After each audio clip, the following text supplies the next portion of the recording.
Hello and welcome to a brand new episode of Black, White, and Red All Over. I'm Victor Dandridge, the hardest working man in comics. Ryan Seymour, king of Comic Town here in Columbus, Ohio. It was a weird week. Not a lot of books this week. Not a lot, but some good ones. Yes, some really good quality. ones. Yes. Mm-hmm. It was so funny as I was reading, I was going through things, I was like, oh, we didn't get DC books. And I realized, like, you have a DC book. You can't say that. So were there not a lot of DC books? Oh, yeah, no, they dropped like 4 or 5 books this week. That's there was it? Nothing. Wow. And they were all like one-shot miniseries tie-ins. Okay. So That's interesting considering that DC made a huge announcement this week. Mm-hmm. You would think that influx of books would help with. All right, that's cool. No, it's their 5th Wednesday, and they stick to that formula where that 5th Wednesday of every month is going to be one-shots. All right, well that's It's not like it's cool James Gunn was on camera talking about stuff, right? I mean, technically, it's not even the 5th Wednesday. It's like the first Wednesday. Okay, whatever. Okay, it's 3/5 talk. We're not even gonna go there. We're not gonna go there. We're not gonna go there. We're gonna talk. we're gonna talk about these books that we read. We've got some great recommendations. Good reads you should read. Mm-hmm. Of that bunch, we've got one that's the same. Only the one, yeah. So where do you want to go? All right. The title Mhm. alone Mhm. sounds like a Ryan book. Children of the Black Sun. Children of the Black Old Sun. Okay, this is issue 2 from ABLAZE. Okay, again, we have, I believe, an Italian creative team. So Dario Sicchio, maybe, perhaps, Letizia Cardanici, and Francesco Segala. Okay, so we know that there was this massive solar event that turned the sun black. And it happened twice. Mm-hmm. Both times people reacted in a crazy sort of violent way, As one would. typically. But there were children that were born that have like this strange sort of paleness to their skin, and they are the children of the Black Sun. We are finding out, though, that they are not exactly normal. Okay? They have an ability to kind of affect the populace around them that is not one of them. Interesting. Kind of we'll call it suggestion, hypnosis, if you will. I feel like this is like the early form of not quite vampires, but kind of like vampires, where they're like, hey, you should do this, and you're like compelled to do it. And we kind of see that at play just a little bit. So this one was good. I read the first issue, wanted to follow up with this one, and I'm very happy that I did. So definitely pick that up. Very nice. Very nice. Mm-hmm. Well, speaking of vampires. Yes. Bloodline, Daughter of Blade, #1. So this was an interesting one for me because her character is so new. Right. Like, this is one of the first moments that Marvel has a chance to put a stamp on. This is her personality, this is her voice. And it's got like a Buffy kind of vibe to it, which I thought was like... That's a choice. Yeah, being the daughter of Blade, you would think a little bit of his Bladeness would rub off. Not quite? No, it's weird. It's like, it's good. It feels more like a Spider-Gwen or a Buffy-style personality. She's finding out that vampires are real. She's finding out that her mother knew that vampires are real. And she's trying to strike out on her own in high school as a legitimate vampire hunter. Wow, okay. And some mistakes happen. Does she have any inherent skills? Like, did her dad gift her with... Oh, okay. Yeah, all right. Choices? Yeah, she's learning on the job. Okay, all right. And yeah, it's pretty interesting. The end, because I was like, he can't be out of the picture completely. No, of course not. But okay, all right. It's very interesting. That's like that's definitely Wesley Snipes, though. Mm-hmm. Like that's they're not without question. That's Wesley Snipes. When does Blade have a kid? Like, is there a time period where it's appropriate for him to kind of put down his sword and mac on somebody? Yeah. You know what I'm saying? Like, oh girl, I know these bloodsuckers is out here, but them yams. Like, I don't know. Like, I feel like no, I was wondering the same thing as I'm reading it. Like, at what point did that happen? Like, Blade was like, hey, you wanna? You know what? I saved the world twice. What's up? Mm-hmm. Maybe Dracula was dead at the time. Maybe. So celebratory. I killed like, Dracula. Let's give him. He comes back and you're like, dang it. Let's give ourselves a parents' high five, which is.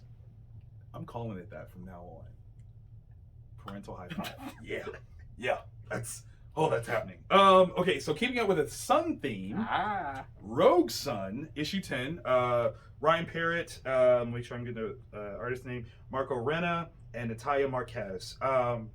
Okay, so Here's the thing. Okay, so I've been rocking with Rogue Sun from almost the beginning, Yeah. if not actually the beginning. And the thing that I'm loving about it again is huge Invincible vibes, which is a high compliment because I love Invincible. It's taking place in New Orleans, Okay. so you got this southern flair to it. It's got this little hint of voodoo with superheroics, which is kind of cool, but not appropriated or cliche. Like there's magic, and it's the understanding of magic, but it's not so very culturally specific. Okay. Which is kind of nice.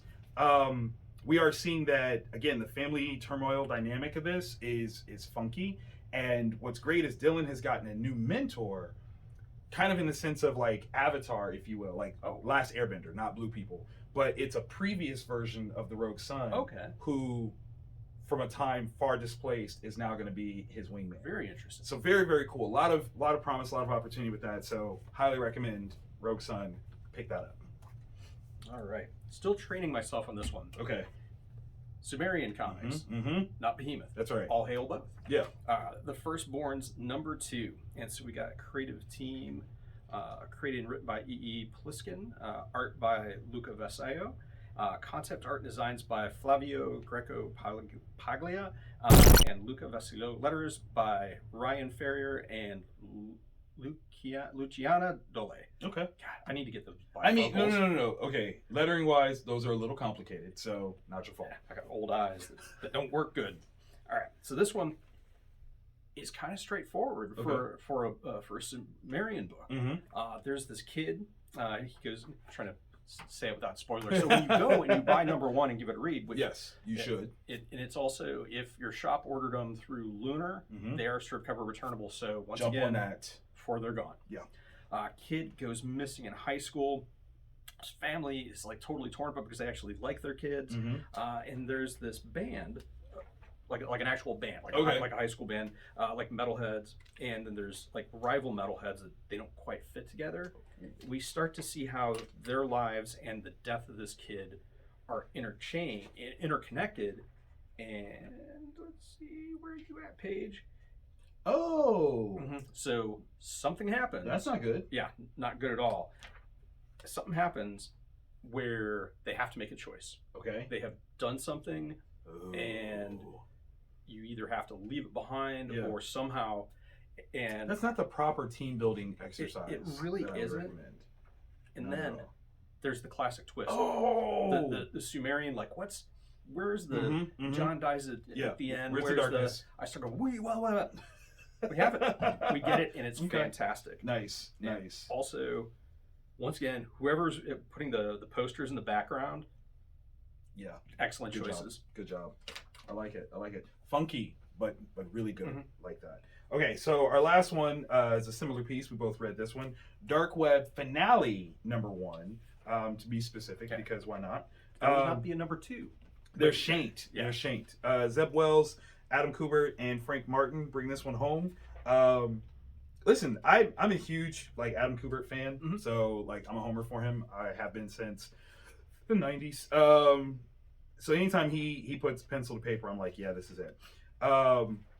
The great finale of this is interesting because it's not just a simple return to status quo. And I was surprised by that. You kind of think they would just put the genie back in the bottle. No, they are doubling down on certain ideas of existence, which I was like, oh. Yeah, because that never happens. In the big publishing companies, when they have some major crossover event, it always goes right back to how it was before. Nobody cares, nobody notices. But there are a couple very real, very concrete things that come out of this. Yeah, hardcore. I loved visually, where did that moment go? Because it's so awesome. Yeah. That moment right there. I'm like, people? Yeah, because there's a splash page that causes you to turn it sideways, and it is a very badass moment. The character that's in the center of it, super dope. And again, this is one that you have to have some knowledge to know, this is where we're going with that. Yeah. And super hardcore. Oh my gosh. I felt like this was, there's a P word that it almost gave me the vibes of. It's not, but it gave me that vibe. Yeah, I was like, because I was like, oh, we don't want those two things combined. No, that would be bad. Yeah. That would be super bad. But there were some things here that were super fun. Yeah. And again, like you said, that's interesting. Yeah. Like this, like who did they run that by?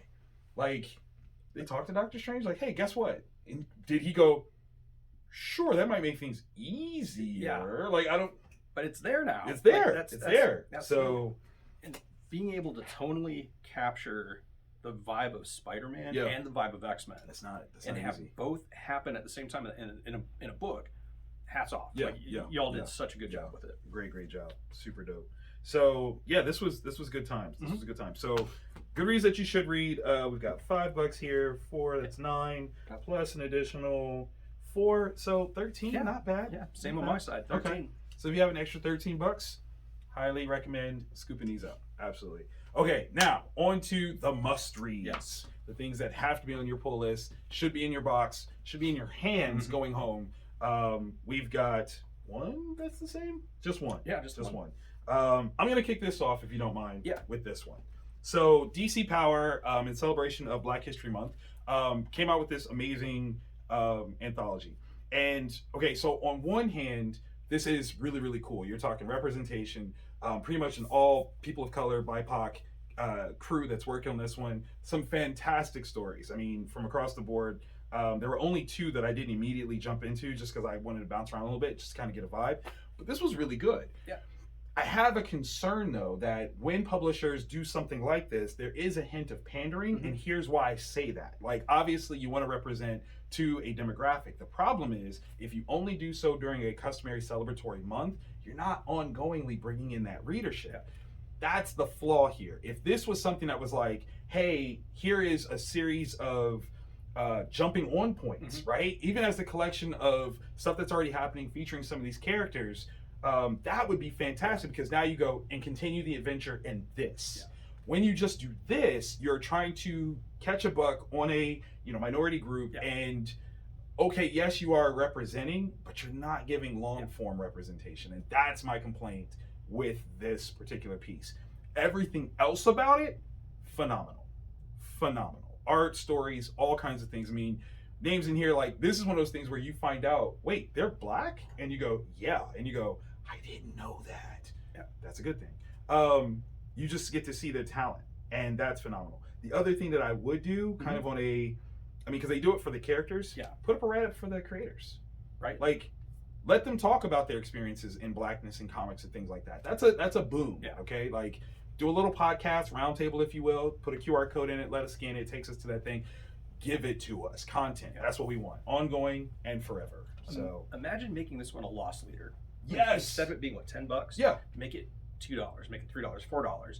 And then each of those anthology things is your issue 0 for a book that number 1 drops, the first week. Come on. That's brilliant. Because as a loss leader, it's literally just seeding readership. Yeah. And art-wise, like, there's a lot of stories in here that are kid-friendly. There are some that are a little bit more teen, we'll say. So you've got a range and a variance. So you have opportunity to really capture readership with something like this. And that's the real disappointment, is that it's not designed to do that. It's kind of like a flag wave, hey, but it's not an ongoing proposition. And I think that's the part that's missing. So please get on that. Please. Thank you. Where should I go? Let's start with Dark Horse Comics. Yes. Where Monsters Lie. It's got Kyle Starks. Let me get all the creators in there. Script by Kyle Starks. Art by Piotr Kowalski. Colors by Vladimir Popov. Letters by Joshua Reed. So it looks good. Yes, it's gorgeous. It has that Sparks vibe to it, like or Starks vibe to it. So you've read their other stuff. Okay, so serial killers. They're in fashion now. Yeah, they're all over the television. Yeah, everybody likes those. So the question is, if you're a serial killer and you were in between killing sprees, what would you do? Oh, where would you go? Okay. Well, what if there was a gated community that was populated with nothing but serial killers who are taking a break from their active duties? Wow. And it's not just like your run-of-the-mill serial killer. All of these people have shticks. Like, one of them makes people solve puzzles or else they die. One of them is dressed like a clown and like wants to do like way over the top goofy stuff because that's, clowns are over the top and goofy. There is a rural family. A family. It's a family affair? That is cannibalistic, and some of their kids live in the walls of the house. Like, it is. I've seen that movie. Okay. Right? Like, this thing is full of just like the craziest horror movie serial killer families and people. There's 2 rules. One of them, don't kill anybody while you're living in the gated community. That's bad. It'll draw attention. The other one is that dude? That's not who I think it is. No. Yeah. Oh, that's messed up. And the other one is help bring people your way. It'll make sense when you read it. So what happens? It starts off with these kids getting to the gated community. Just kids doing stupid, like, oh, this is the haunted neighborhood. We don't go in the haunted neighborhood. Oh, you're a wuss. I'll go in the haunted. So they go in the haunted neighborhood, and they find out that it was the wrong call. Oh my God, that's how we start. Yeah, that's how we start. And then word gets out about what's going on in the community. I cannot wait to see where this goes, because very good. That's a Ryan book. Yeah, that is quintessential Ryan book. Right there. Someone got my dream journal. Okay. Can I put some light back in my life? Can I? Please do. Okay. Okay, so we're gonna correct that flavor in my mouth with Avengers, issue 65. Jason Aaron, Garon. Who else we got on this one? This is, it's such a freaking pretty book. Okay. It's so good. Where's the inkers and such listed? Oh wow, yeah. Maybe Javier did everything. That's quite possible. I just don't see it. That's kind of weird, because it says by Jason Aaron and Javier Garon. Yeah. But it usually lists everybody else, and I'm not seeing that. So we got the introduction of who was Avenger Prime. Yes.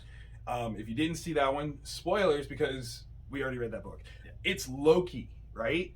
Greatest Avenger of all time? Clearly Loki, because he's the one that starts it. So what a crazy way. But we are getting the history of how he becomes Avenger Prime. Oh, that's what we get.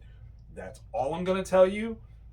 It's kind of amazing. Like, the scale of what this Loki has been through and why he's Avenger Prime. Nice. It's Loki. Nice. It's good Loki-ness.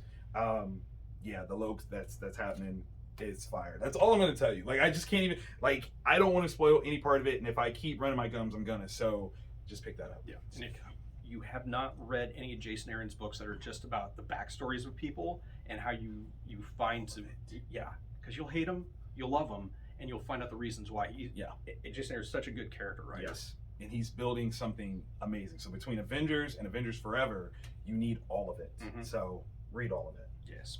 Alrighty. Black Tape #1 by AWA. Written writer and cover artist is Dan Panosian. The artist is Dalibor Taljek. Nice.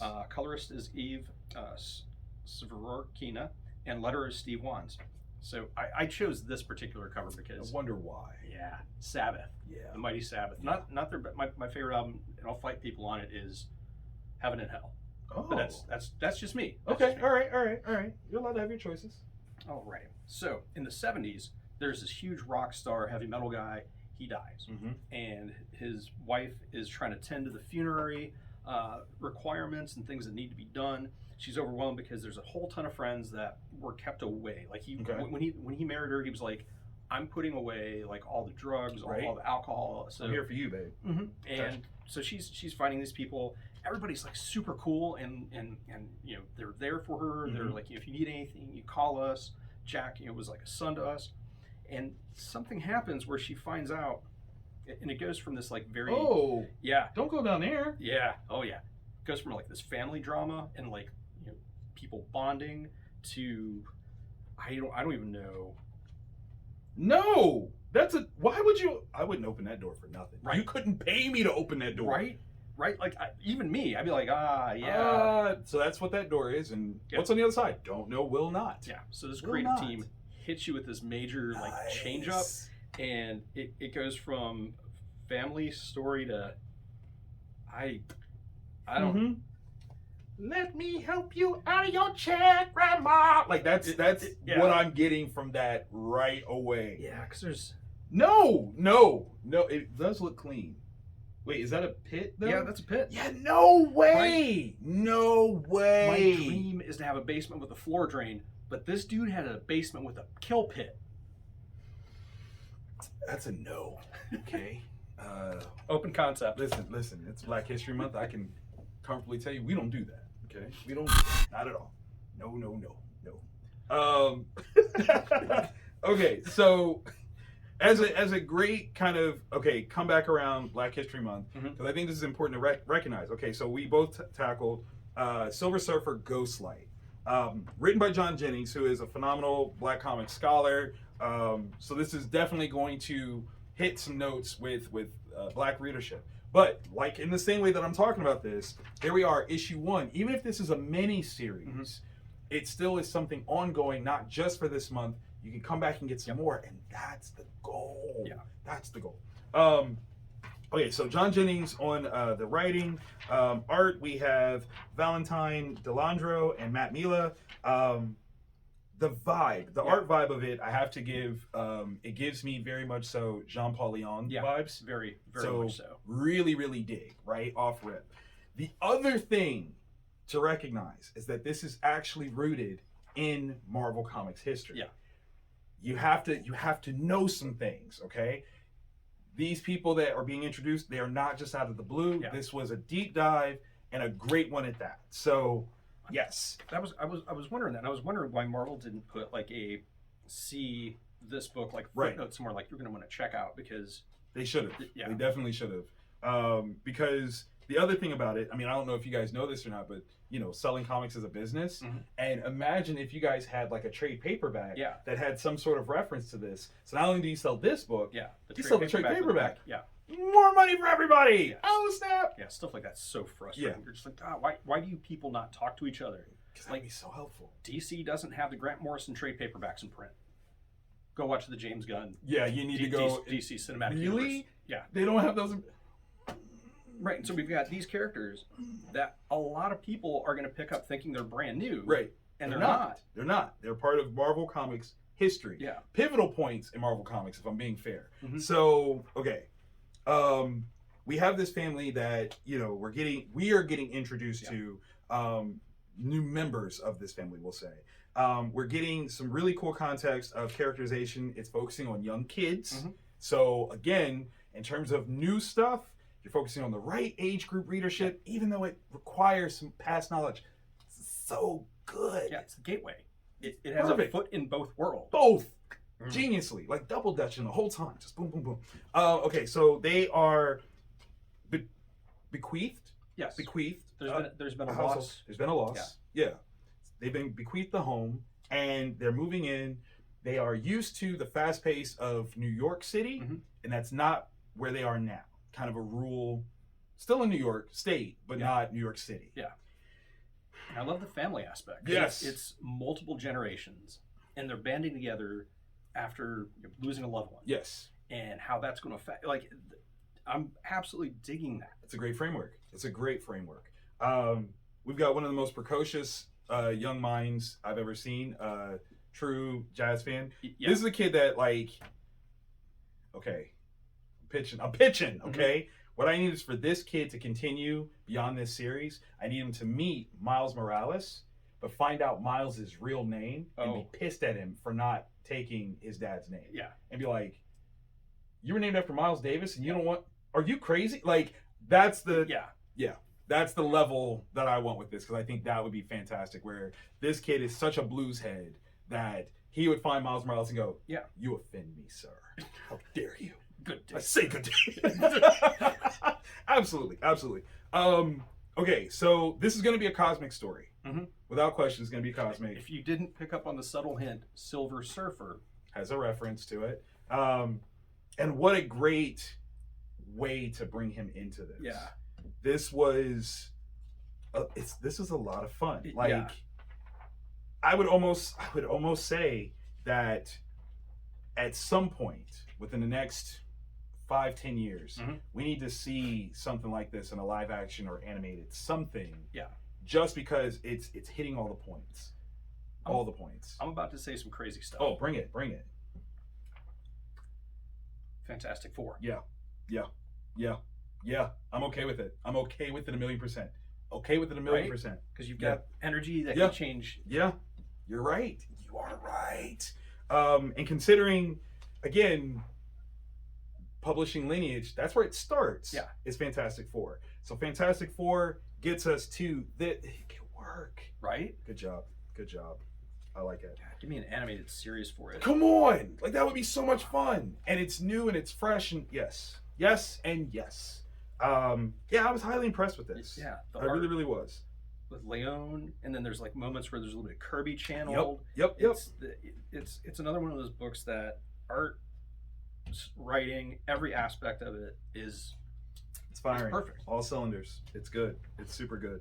And again, like you've got circumstance, you've got power. I mean, like just so many wonderful things. Imagine trying to explain that to that person. How could you? Right. Would they have context for what you're talking about? Possibly not. Like, and if they do, what sort of response will they give? Yeah. Like, oh, well, okay, but no.